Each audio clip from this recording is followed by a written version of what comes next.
Hi everyone. I just wanted to get on here and share a little bit tonight.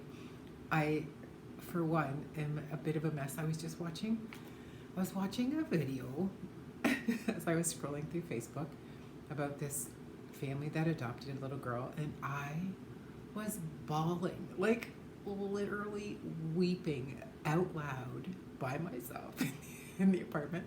And I'm thinking to myself, what is wrong with me? Like, what is wrong with my heart? Like, is there something wrong with me? Because, like, nobody should be crying this hard over a story that you see online. But they were a young family and they adopted a baby girl, and then they called their family members to surprise them. And she would just call her, and the daddy would just call like their parents and be like, guess what, with the baby in their arms. And I'm telling you, I was bawling. So hence the no makeup thing. Like, seriously, I don't know if it's because today was a good day. And so I'm on here to celebrate that as well. I went and did all the financial end of my book, um, arriving at the publishers, and so I meet with the team tomorrow and we get things going. So I think that it was maybe pent up emotion that I released a little bit as I was watching, just like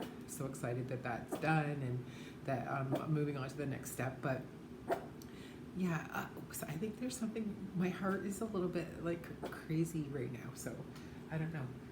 Blue, hush. So I wanted to share something with you. It was really cool this morning on a business meeting that I had. That I thought was just absolutely kind of cool, because I think a lot of times it's interesting when you talk to people just on a regular basis, or even just business people, how biblical terms come up and people don't even recognize that it's a biblical term. It's just like a saying that we hear all the time. And one of the things that was mentioned by the president of the company was faith without works is dead. So as soon as I got off of the call, I quickly jumped into the Bible to find out exactly where that's found, and it's found in James chapter 2. And I just want to read, actually, James 2:14 to, I won't read all. It says 14 to 26 to get the whole gist of the story, but I think it's important when we say Bible verses like that, that we don't just pull it out and say it and don't get the whole context of what it's talking about and what it really means. So this it's actually the title of this section that's from James is called Faith Without Works is Dead. And it says, what does it profit, my brethren, if someone says he has faith but does not have works? Can faith save him? If a brother or sister is naked and destitute of daily food, and one of you says to them, depart in peace, be warmed and filled, but you do not give them the things which are needed for the body, what does it profit? Thus also faith by itself, if it does not have works, is dead. But someone will say, you have faith and I have works. Show me your faith without your works, and I will show you my faith by my works. You believe that there is one God, you do well. Even the demons believe and tremble. But do you want to know, O foolish man, that faith without works is dead? So I think it's important to understand that for people like me who have a very strong faith, to just say that and not actually put that into action isn't really what we're obligated to do.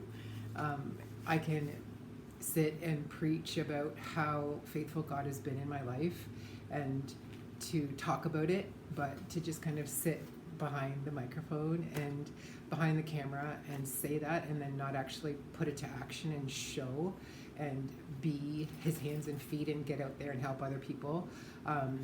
Hence the mentioning of, like, you can't just say to somebody, okay, here's go and be warm and have a full stomach and have a great day, without actually giving them something to eat and something to wear and putting what you say is a good thing into action.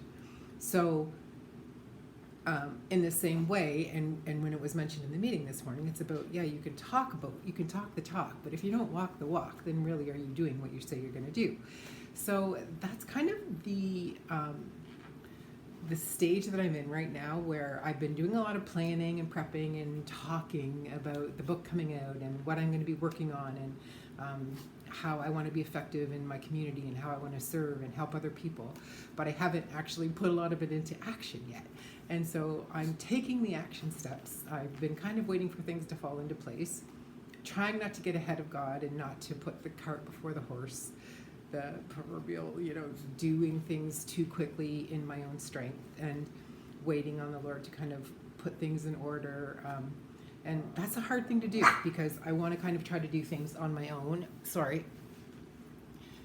Because I think I can do it. I like to try to be in control, and I like to take action and do things. But the waiting is sometimes the most important thing because things have to happen in a specific order, right? So the waiting period is kind of ended for me, and now it's time to really kind of jump in and start to really work hard. But combining the faith and the work and the action is where I will see the success. And so I want to encourage people that feel like, they're kind of stuck in a place where they don't know what steps to take. First of all, one step at a time. We also talked on the meeting about setting clear goals, but also non-negotiables, which, that's a different thing, right? There are some things where you want to attain certain things and you want to work towards certain goals, but there are other things that it's not optional, that you are going to do it no matter what. So no matter what comes up on your schedule, no matter what happens in your life, there are things that you're going to stick to and commit to. And it's so good to work with a company where there are things like that kind of encouraged in your team and with people that you work with and work for. But that's what I want to establish in my business and have a mindset of there are some things that aren't negotiable. There are some things that I just am not going to shift on, and I'm going to make sure that I stick to and that are going to be clear to people that work with me and for me, and because that's what kind of has gotten me to where I am now. And you know what? I've worked so hard to get to where I'm at, and I remind myself of that I put in way too much time and energy and effort, cried way too many tears. I've climbed way too many mountains for me to kind of let things or people or situations pull me back down to where I used to be. I am rising above all of that and so excited to step into this new season.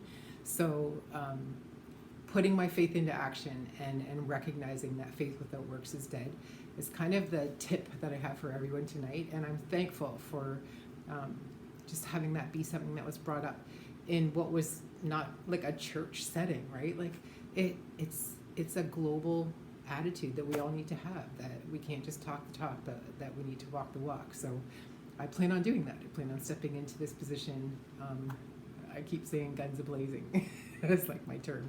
I'm coming in full force, and I want to make sure that I do it well, that I represent Jesus well. We used to sing this song in church when I was younger. We don't sing a lot of the hymns that we sang when I was younger, but one of them was to be like Jesus. All I ask is to be like him all through life's journey from earth to glory. All I ask is to be like him. And I sing that song in my head over and over again because just when I'm out walking down the street now, and people in Toronto aren't quite as friendly as people in the small town where I grew up, but I still smile at them and say hi, and kind of maybe I'm a little bit too obnoxiously happy for some people, but I don't care. It's who I am, and it makes people smile back. And especially if I have Lou with me, people are like just drawn to her like a magnet, and I'm like, oh my gosh, kid, she's so cute, and I'm like, yeah, I know, yeah, she really is. But it's a different atmosphere for sure. So I'm going to keep doing that. I encourage you guys to do that. If you get stuck in a place where you feel like you don't have anyone to kind of help you through those steps and stages of what it takes to kind of put your faith into action, feel free to reach out and chat with me. I love to respond back to the inbox messages and comments and questions that I've been receiving, so thank you for those. It's what I'm here for, just to kind of engage in some small talk and encouraging conversation with you guys. So yeah, that's and today I have on, guess what, a black sweater dress turtleneck. I should stand up to show you the whole thing, but I won't do that. Maybe I'll post a picture.